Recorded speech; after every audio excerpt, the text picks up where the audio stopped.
Hello Waveramblr family, welcome back to the channel. Today I am going to be canning some chicken thighs. I got a pretty good deal on those, so I bought a few packs and decided that I would can them up. Actually, I'm going to can them 3 ways. Actually going to do a regular cold pack. I will actually smoke some and then shred and then put in the jar that way. And I will also just regularly roast some in the oven. And then I will also shred those, but I will also cook those with a little barbecue sauce and can them in the jar with barbecue sauce, so that you can have barbecue sandwiches, or in the case of the smoked chicken, just pulled smoked chicken. So I already have my jars. They have been cleaned and sterilized. These are 1.5 jars, wide mouth. My lids are on the back of the stove simmering. I have everything laid out. I have my salt. I'm only going to season with kosher salt. I use non-iodized salt to can. And I have my vinegar for wiping the rims. My water is at room temperature in my can. So it's already where it should be per the instructions. I always just add just a little bit more, just to be on the safe side. From there, what I'm going to try to do, well, first let me say, if you're new to canning, this is not intended to be a how-to video. This is how I can chicken and chicken thighs in particular. But if you are familiar with canning or not familiar with canning, what I like to do is make sure everything is organized first, and I try to make sure I have a flow from start to finish over to the canner, and I do that in reverse when things are coming out of the canner. One of the things my mom always taught me about canning was just make sure cleanliness before anything else. And so everything has been wiped down, the counters have been wiped down, and so that's good. One thing about me, especially when handling chicken, I'm just very conscious of where my hands are. So I try to keep one hand clean so that I can do things without having to wash my hands every time, or wash one hand. So I'll have one hand that I'm filling the jar with chicken, and the other hand basically holding the jar. Then once I'm through filling all of the jars, I will then, of course, I will wash my hands, get them sanitized again. Then I will go around and wipe the rims of the jars off, and then get the lids on, and then put in the can. So I'm going to show you just basically. I'll show a few of these on how I get the jars packed, and then we'll get them in the can. These are actually some pretty big chicken thighs. So and I don't know how many it's going to get in the jar, but I'll get them in and get them in there pretty tight, and we'll just go from there. With pushing them in by hand, it's almost impossible to keep from getting anything on the rim, and so that's why I'll wipe it off very good with vinegar once I'm done. And another thing that I did on this chicken, it had a lot of skin, a lot of excess fat, so I trimmed a lot of that off. I know some of you that can thighs might leave the skin on, but for me, I don't really need to have the skin on, so I didn't leave it on. And to me, I think with a lot of that skin off, it's going to make for a better product in the long run. So I'm not being able to get nearly as many in here as I thought. Maybe look for a small one and try to get in here. Now, one thing about chicken is the head space for chicken is 1.25 inches. So I know a lot of canners have been using 1 inch without issue. And again, me personally, that 1.25 inches is something that's fairly new. I think it's a couple of years old, but I've not had any issues with 1 inch head space. but the guidelines do say 1.25 inches. So if you're going to can chicken, go with the 1.25 inch headspace. I am trying to get, I have some room on the bottom, so I need to make sure, I'm going to take these back out and push this down a little bit more. And that way I should be able to get another one in.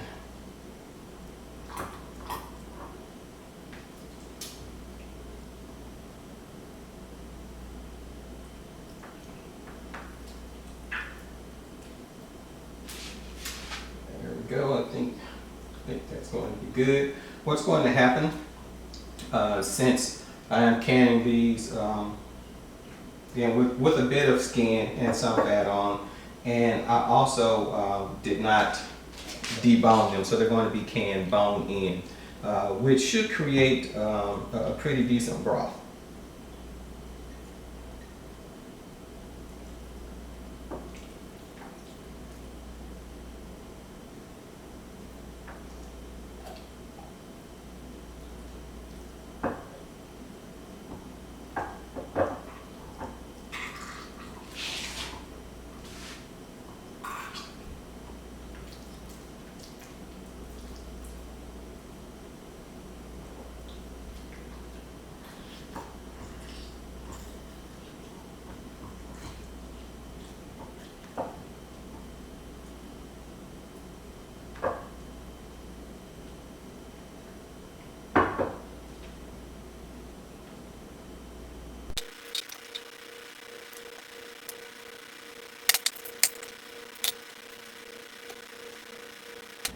Okay, what I had to do, I did off camera. I was having a tough time really getting the headspace right on the jars.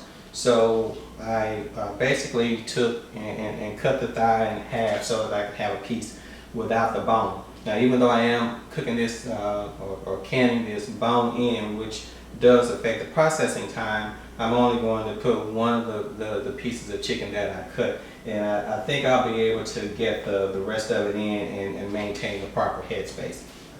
And I also just got me a little wooden handle spatula here, so I could also just get this down and work some of the air pockets out just to get a little bit more in. So I'll show that part here. So this is, you know, one of the pieces that I cut, and I'm going to basically, you know, put it in here, and that looks like it's going to give it just about the right amount of headspace for the 1.25 inch headspace. And my canner will hold 8 pint-and-a-half jars, the wide mouth. So I'm going to get the other 2 filled, and we'll be ready to add the salt and wipe the rims down and get them in the canner.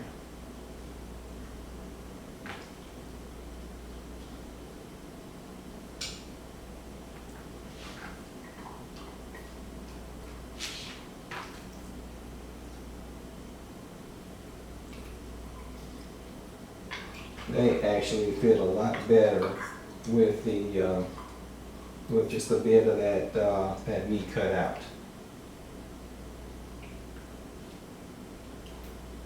So the next time I do this, I will that'll be one of the first things that I do.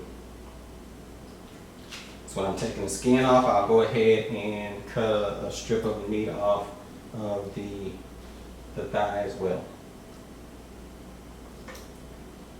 Put this around here where you guys can see. Hopefully you can see this.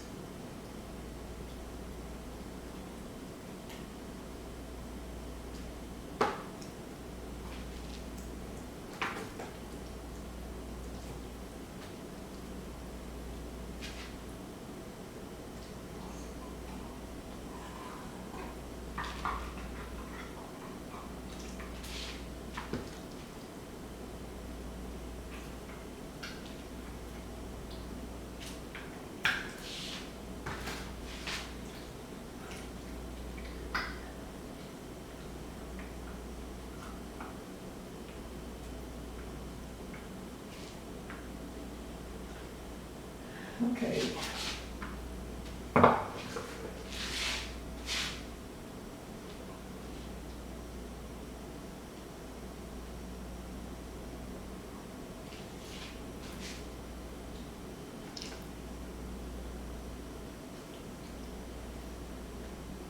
That part is good. That one's good. This one, I have to do that a little different. Get that correct.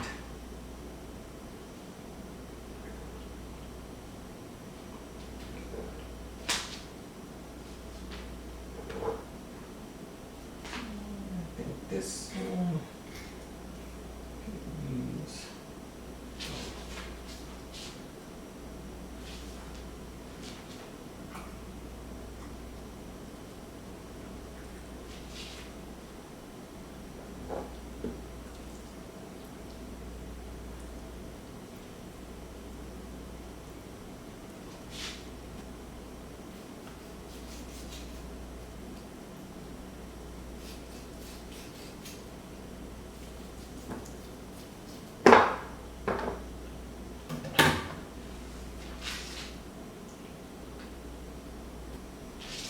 Okay, now that I've got everything jarred up, I am going to take me a paper towel, and I have some vinegar, and I'm going to go around these rims of the jars very good to make sure there's no fat on it, because it could quite possibly keep the jars from sealing.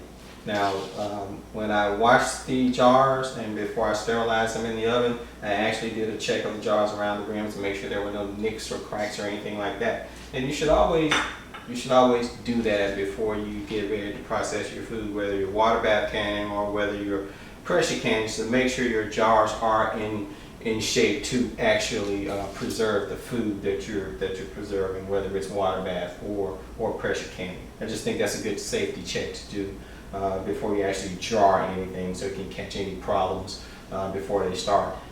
In fact, just a couple of weeks ago, I put some jars in a dishwasher and was just sanitizing them in the dishwasher, and I noticed that when I brought the jars out, there were 4 of them that had some really odd scuff and scar marks on them that I didn't recall being there at first, so I just didn't feel comfortable using those jars. So those jars are now relegated to spice duty. But again, just make sure you check your jars and make sure they'll stand up to the task of canning. So I'm going to wipe these rims, vinegar,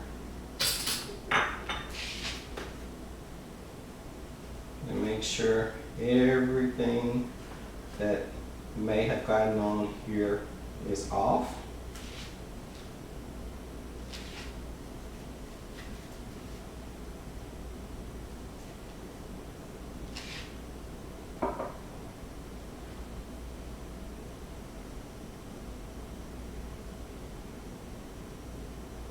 And I wipe both the outside edge and the top of the jar itself, just to make sure.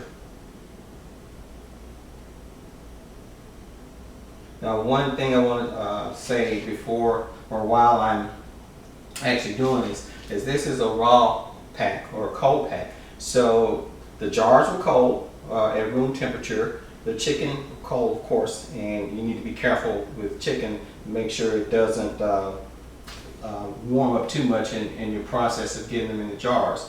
And the water in my canner is at room temperature. So there's not going to be any type of jar shock or extreme temperature change that could cause your jars to fail.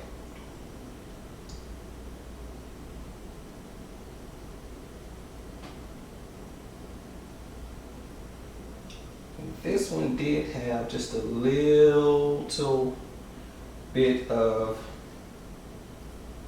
fat around the rim. So what I'm going to do is get me another paper towel,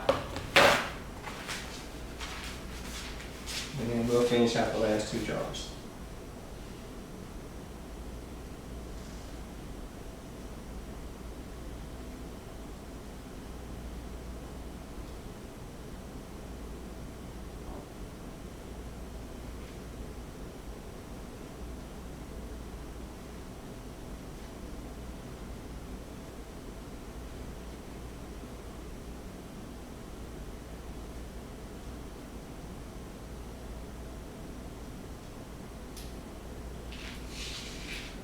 Now those are all done. And actually I forgot one thing. Something I normally do before I clean the rims is I put my salt in. And I am not doing anything other than just using some kosher salt. I'm going to use actually a whole teaspoon since this is a pint and a half, and this is some chicken, so I don't think it's going to be overpowered by using a whole teaspoon. On a regular pint-sized jar, I would normally use a half teaspoon, and if I was doing a quart, I would use a whole teaspoon. So since this is in between and I don't have a third teaspoon, then I'm just going to use a whole teaspoon.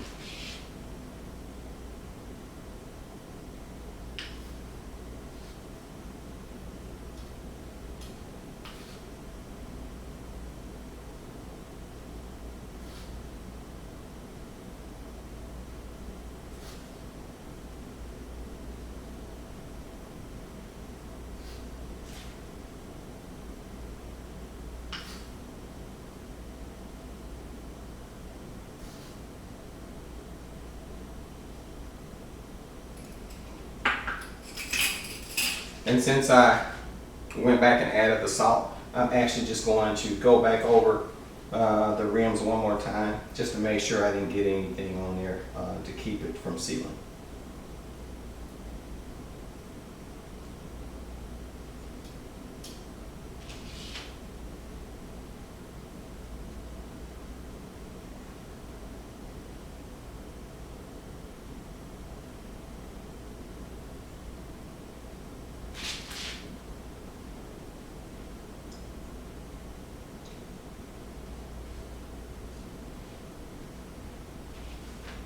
And with the remaining vinegar, I just add this to the cooker. Well, that seemed like a lot. This will keep your jars from clouding up if you have hard water, and I absolutely have hard water, so I don't want cloudy jars. So now what's left is to get some lids and put the lids on, and then put the rings on, and we'll be ready to go in the canner. The lids have been simmering on the back of the stove, and so they're warm.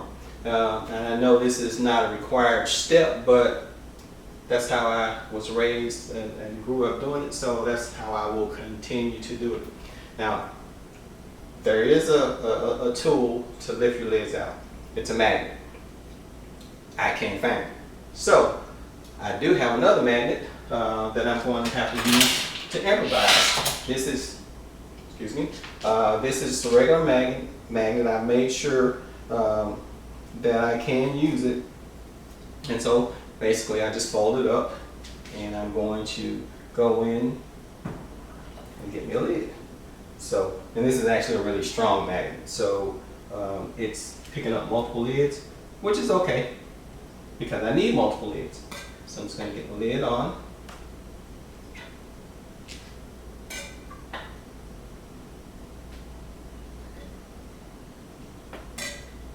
And then I'll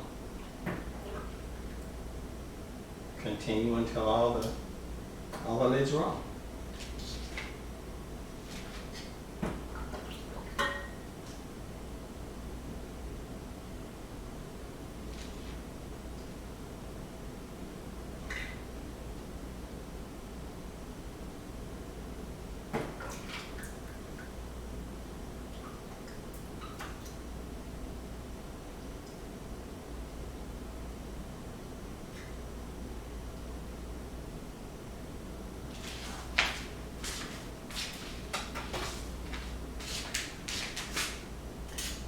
Now when we go to put the bands on, just make sure that they're centered over the lids and they go on fingertip tight.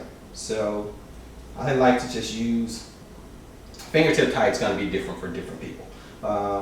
So I just like to just put light pressure with my first and middle finger, my thumb, and just twist until it stops. And that's fingertip tight for me. And in the canner it goes.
Okay, now that all of the jars are in the canner, let's talk processing times.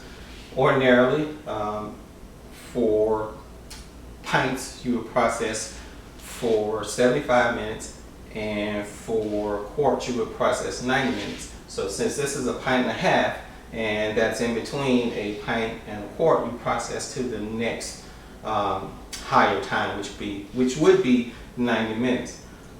But remember, I am canning these bone in. So for bone in, it would be 65 minutes for pints and 75 minutes for quarts. So I am going to process this for 75 minutes. So now it's time to get the lid on the canner and get the process started. So what you should always do is check your canner to make sure your valve, and I have a Presto 16 quart canner, and I always check the vent to make sure that I can see through it and that it's not obstructed.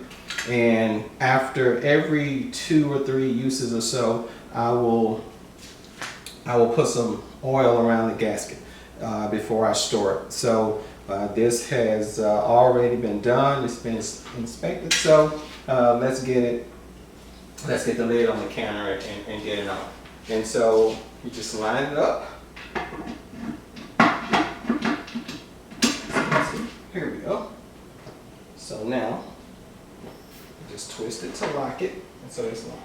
And I also like to make sure that my canner is centered on my stove before I turn the heat on, so that it heats evenly. And what I do is go ahead and turn the heat to high so I can come up to temperature. And once it comes up to temperature, it's going to start venting steam. And once it starts to vent steam in a steady stream, you want that to vent for 10 minutes. And then after that, you can start your timer. So the heat is on, and I'll be back once we start to vent steam.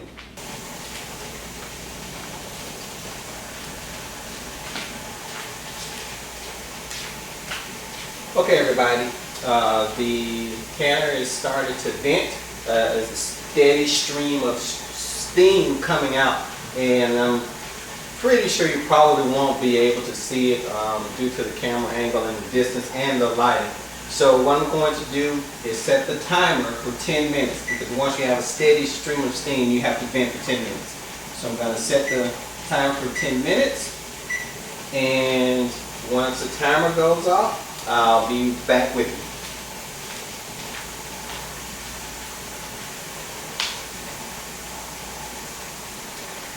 Okay, the timer has gone off, so it has been venting for 10 minutes. So I'm going to go ahead and turn the timer off. Okay, so now the next step is to bring it up to canning pressure. For my altitude on a weighted pressure gauge is 10 pounds of pressure. So you have to know your altitude for wherever you're going to be canning. And on the Presto canner, this is the weighted gauge. It comes with 3 rings, and the 2 rings is 10 pounds of pressure. If you need 15 pounds of pressure, there's an additional ring that goes on there for higher elevation. So what you do at this point is you just drop the weighted gauge on there. You just drop it on. You don't have to drop it off and run. Just drop it on. So we are still not ready to start our cook timer or can timer just yet. Once this starts to rock, then we'll know it's up to pressure, and then we can start our timer for 75 minutes. Because again, in this case, I'm doing a pint and a half, and I'm doing it bone in, so it's 75 minutes. So I'll be back once we start to get that jiggle. Okay, we're back, and the pressure gauge the weighted gauge has actually started to rock.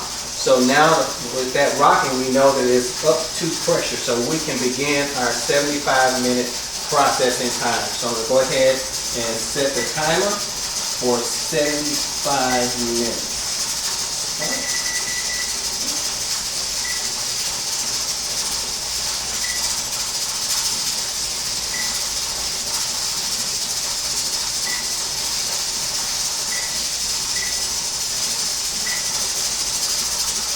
Okay, one thing I want to mention about when you're canning or learning your canner, I know from the time that I put my weighted gauge on till the time it builds up the pressure is right at between 5.5 and 6 minutes. But again, I'm used to my oven and I know what it does. So at this point, I can reduce the heat just a little bit because once it's up to pressure, it does not take that high heat to process. But you don't want to do that all at one time because you can cause some temperature changes inside the canner, which, excuse me, which could lead to siphoning. So I'm just going to turn this down just a little bit. And again, I know where I can process. And so that's why I will leave it for the 75 minutes. I don't have, on my main burner, I don't have numbers graduated like I do on my other burner. So it's imprecise, but again, I know where it is. So again, we'll see you back here in 75 minutes after the processing is done.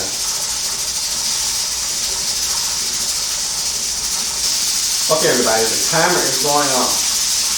And it has now processed. One thing I want to say to you is I mentioned that I was going to process for 75 minutes. But I got to thinking, I was like, I cut some pieces of that chicken off and 75 minutes is for bone in. So I decided to go just a little bit longer and I processed it for an additional 10 minutes. So I went 85 minutes. So we're going to turn the timer off and we're going to turn off the heat. So at this point, what we want to do is let it come down to zero pressure all on its own. I'm not going to touch it. I'm not going to move the canner. I'm not even going to look at it. So once this has come down and we're able to lift the lid off and take a look, then I will be back. Okay, everyone, we're back.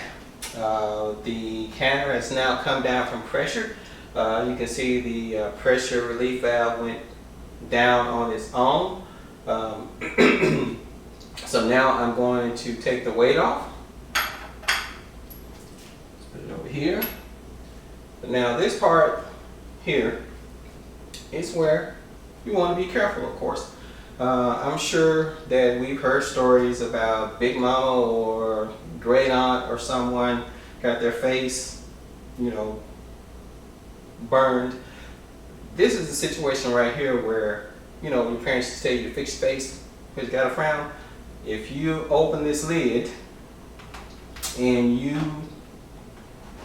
don't open it away from you, like this, you see that steam coming up?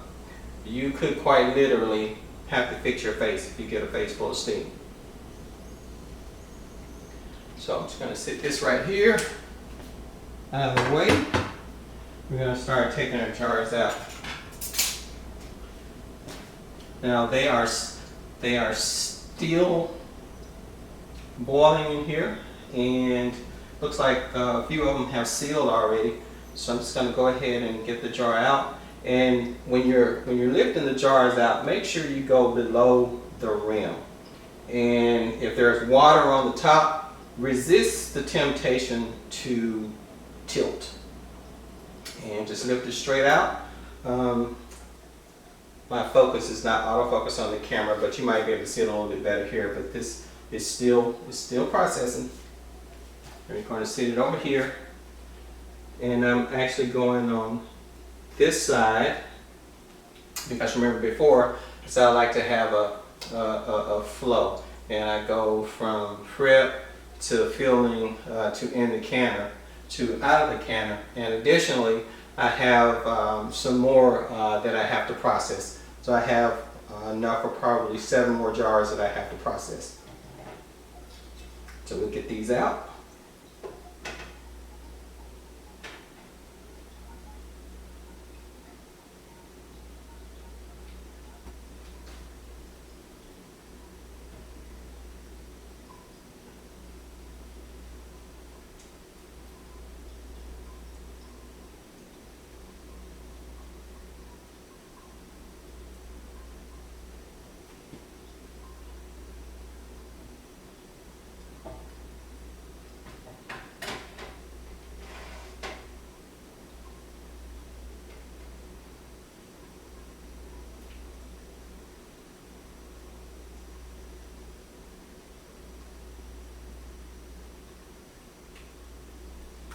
Looks pretty good in here. It doesn't look like I had any siphoning, which is always a good thing.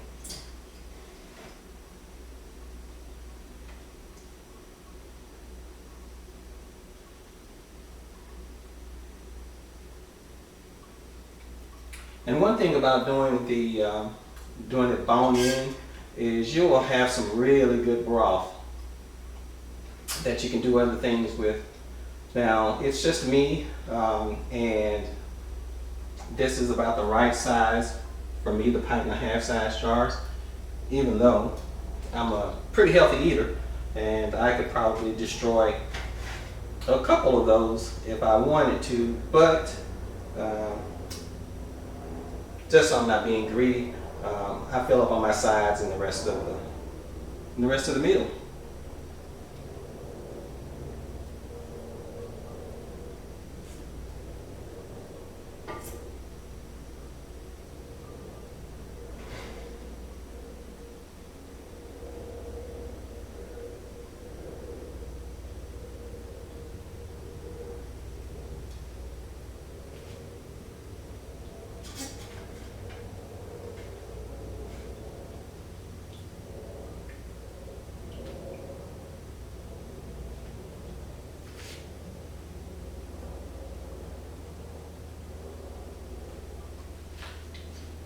So it looks like all of my jars have sealed except 2 or 3, but I'm pretty sure they'll seal here shortly.